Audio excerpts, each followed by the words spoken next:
नमस्कार। आज हम 12वीं हिंदी ऐच्छिक की पाठ्यपुस्तक अंतरा भाग 2 में संकलित गद्य खंड के पाठ संख्या 6 में शामिल 4 लोक कथाओं पर चर्चा करेंगे, जिसके लेखक हैं असगर वजाहत। असगर वजाहत का जन्म 1946 में फतेहपुर उत्तर प्रदेश में हुआ। उनकी प्रारंभिक शिक्षा फतेहपुर में हुई और विश्वविद्यालय स्तर की पढ़ाई उन्होंने अलीगढ़ मुस्लिम विश्वविद्यालय से की। सन 1955-56 से ही असगर वजाहत ने लेखन कार्य प्रारंभ कर दिया था। प्रारंभ में उन्होंने विभिन्न पत्र पत्रिकाओं में लेखन कार्य किया। बाद में वे दिल्ली के जामिया विश्वविद्यालय में अध्यापन कार्य करने लगे।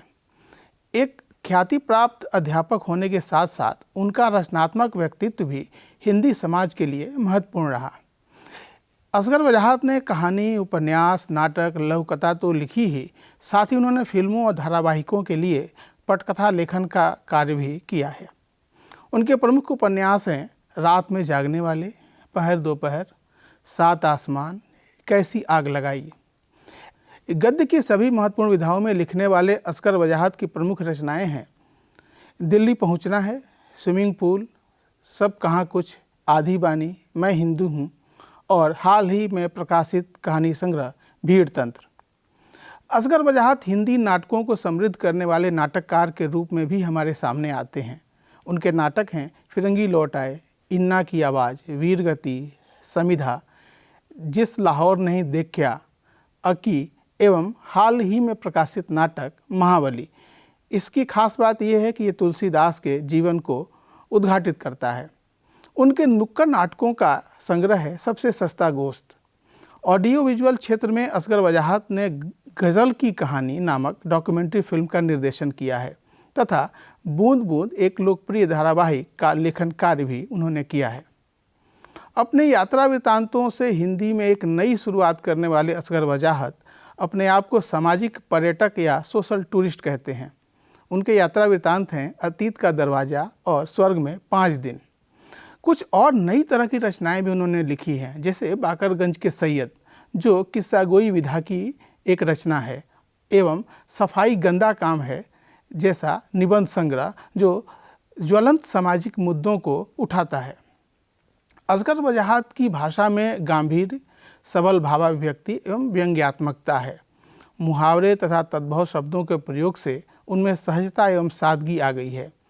सींग निकलना, डुग्गी पीटना, पट्टी पढ़ाना, उल्लू बनाना जैसे भाषा के लोक प्रचलित रूपों से वे बड़ी सहजता के साथ व्यंग्य की रचना करते हैं। पाठ को पढ़ते हुए हम इसे देख सकते हैं। 12वीं हिंदी ऐच्छिक की पुस्तक अंतरा भाग 2 में शेर, पहचान, चार हाथ और साझा नाम से उनकी 4 लघु कथाएँ दी गई हैं। आइए अब समझते हैं कि लघु कथा क्या है। अपने आधुनिक स्वरूप में यह यथार्थ पर आधारित संक्षिप्त व कसे हुए शिल्प में बुनी कहानी जैसी, लेकिन उससे एकदम अलग कथात्मक विधा है। आकार में अत्यंत संक्षिप्त होने के कारण लघुकथा में अनुभूति की तीव्रता घनीभूत होती है, हमारी चेतना को एकदम झकझोर देती है। यहाँ विस्तार के लिए कोई स्थान नहीं होता, थोड़े में अधिक कहने की प्रवृत्ति प्रबल होती है। सांकेतिक एवं ध्वन्यात्मकता लघुकथा के प्रमुख तत्व हैं। व्यंग्य को इसका अनिवार्य गुण माना जा सकता है। लघुकथा में किसी एक अवयव, किसी के व्यक्तित्व की केवल एक विशिष्टता, एक घटनांश विशेष, एक संकेत, एक जीवन खंडांश हो सकता है। पाठ में संकलित लघुकथाएं सहज और भावपूर्ण शैली में लिखी गई हैं। असगर वजाहत की इन कथाओं की प्रतीकात्मकता, भाषा की सहजता और व्यंग्यात्मक शैली पाठकों पर इनके प्रभाव को बड़ा बना देती हैं।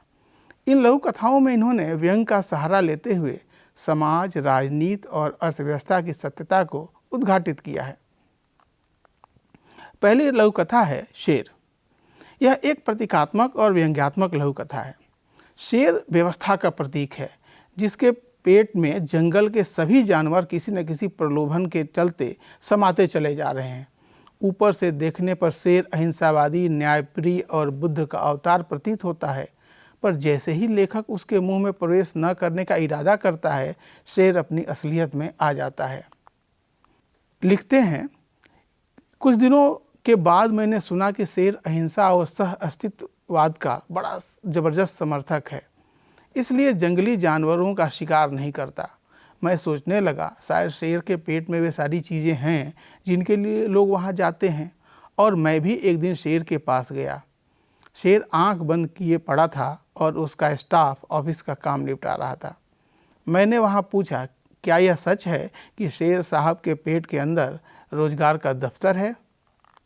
बताया गया यह सच है। मैंने पूछा, कैसे? बताया गया सब ऐसा ही मानते हैं। क्यों? क्या प्रमाण है? बताया गया प्रमाण से अधिक महत्वपूर्ण है विश्वास। मैंने कहा, और यह बाहर जो रोजगार का दफ्तर है? बताया गया मिथ्या है। मैंने कहा, तुम लोग मुझे उल्लू नहीं बना सकते। यह शेर का मुंह है। शेर के मुंह और रोजगार के दफ्तर का अंतर मुझे मालूम है। मैं इसमें नहीं जाऊंगा। और शेर दहाड़ता हुआ उसकी ओर झपटता है। तात्पर्य यह है कि जब तक प्रजा शांत रूप से व्यवस्था के बनाए नियमों का पालन करती है, तब तक सत्ता मौन है।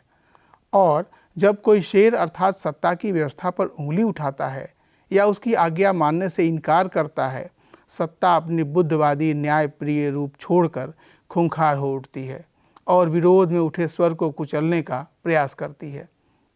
यहाँ लेखक ने सुविधाभोगियों, छद्म क्रांतिकारियों, अहिंसावादियों और सह अस्तित्ववादियों के ढोंग पर भी कड़ा प्रहार किया है। दूसरी लघु कथा है पहचान।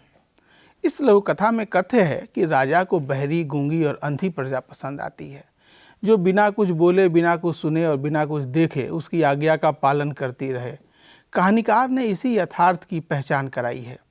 भूमंडलीकरण और उदारीकरण के दौर में इन्हें प्रगति और उत्पादन से जोड़कर संगत और जरूरी भी ठहराया जा रहा है।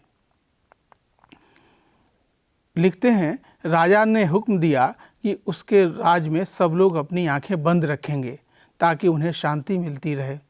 लोगों ने ऐसा ही किया, क्योंकि राजा की आज्ञा मानना जनता के लिए अनिवार्य था। जनता आंखें बंद किए किए सारा काम करती थी, और आश्चर्य की बात यह कि काम पहले की तुलना में बहुत अधिक और अच्छा हो रहा था।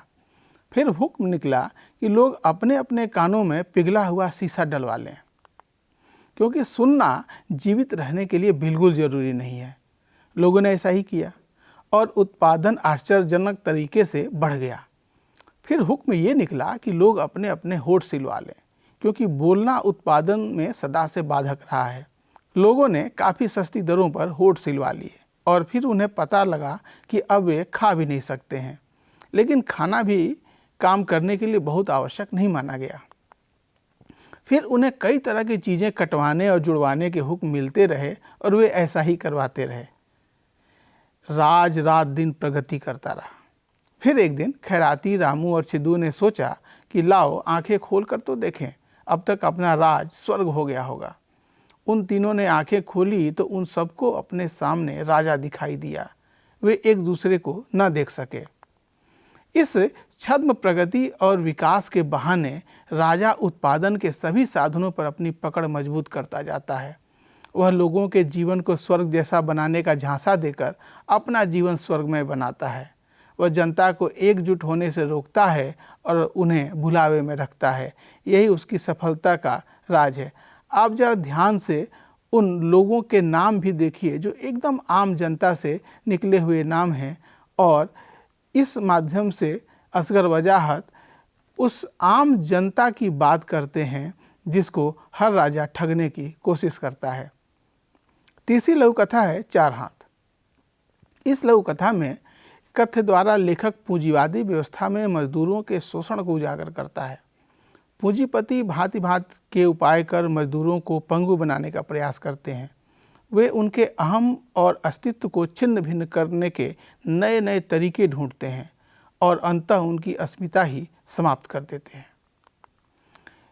लिखते हैं, एक मिल मालिक के दिमाग में अजीब अजीब ख्याल आया करते थे, जैसे सारा संसार मिल हो जाएगा, सारे लोग मजदूर और वह उनका मालिक, या मिल में और चीज़ों की तरह आदमी भी बनने लगेंगे, तब मजदूरी भी नहीं देनी पड़ेगी, वगैरह वगैरह।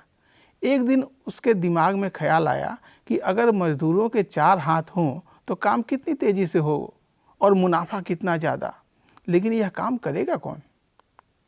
उसने सोचा वैज्ञानिक करेंगे, ये है किस मर्ज की दवा। उसने यह काम करने के लिए बड़े वैज्ञानिकों को मोटी तनख्वाहों पर नौकर रखा और वे नौकर हो गए।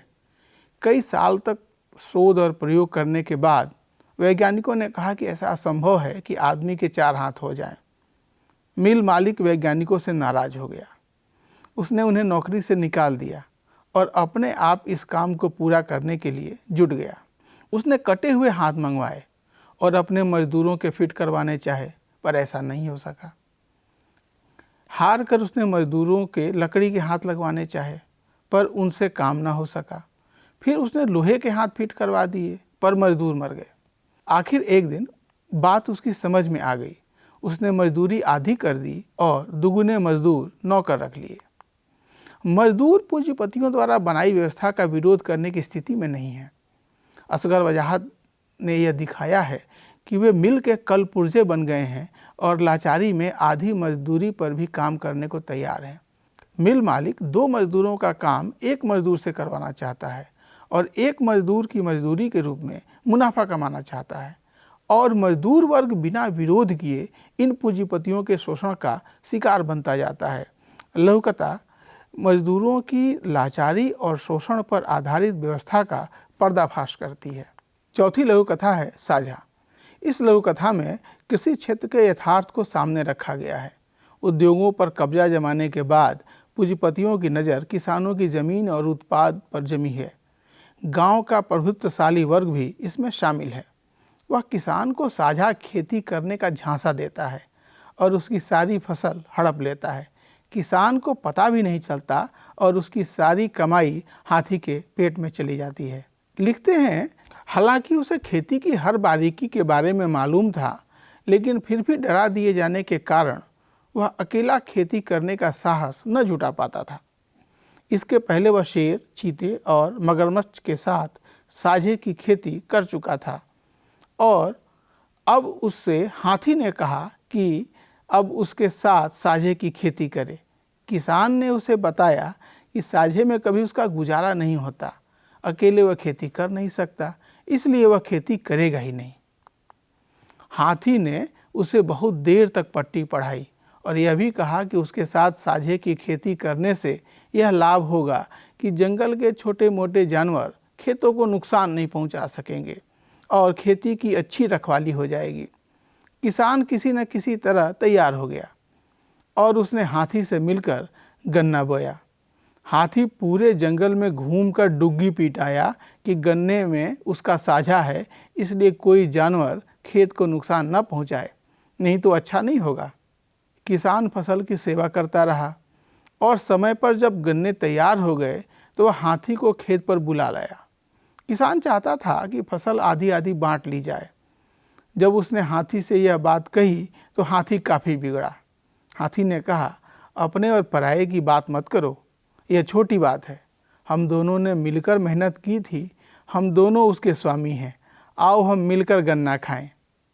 किसान के कुछ कहने से पहले ही हाथी ने बढ़कर अपनी सूंड से एक गन्ना तोड़ लिया और आदमी से कहा, आओ खाएं। गन्ने का एक छोर हाथी की सूंड में था और दूसरा आदमी के मुंह में। गन्ने के साथ साथ आदमी हाथी की मुंह की ओर खींचने लगा तो उसने गन्ना छोड़ दिया। हाथी ने कहा, देखो हमने एक गन्ना खा लिया। इस तरह हाथी और आदमी के बीच साझे की खेती बट गई। यह हाथी और कोई नहीं बल्कि समाज का धनाढ्य और प्रभुत्वशाली वर्ग है, जो किसानों को धोखे में डालकर उनकी सारी मेहनत गड़प कर जाता है। यह लघुकथा आज़ादी के बाद किसानों की बदहाली का वर्णन करते हुए उसके कारणों की भी पड़ताल करती है। एक अच्छा लेखक सदैव अपने समय और समाज से जुड़कर लिखता है, इसलिए उसकी रचनाएं बाद आने वाले समय में भी सदैव प्रासंगिक और महत्वपूर्ण बनी रहती हैं। असगर वजाहत ऐसे ही लेखक हैं, जिनकी रचनाएं आज के समसामयिक संदर्भों में भी अपनी विशिष्ट पहचान रखती हैं और अपने अर्थ के साथ प्रासंगिक बनी हुई हैं। जितनी बार भी इन्हें पढ़ा जाए, वे हर बार एक नया सामयिक संदर्भ देकर जाती हैं।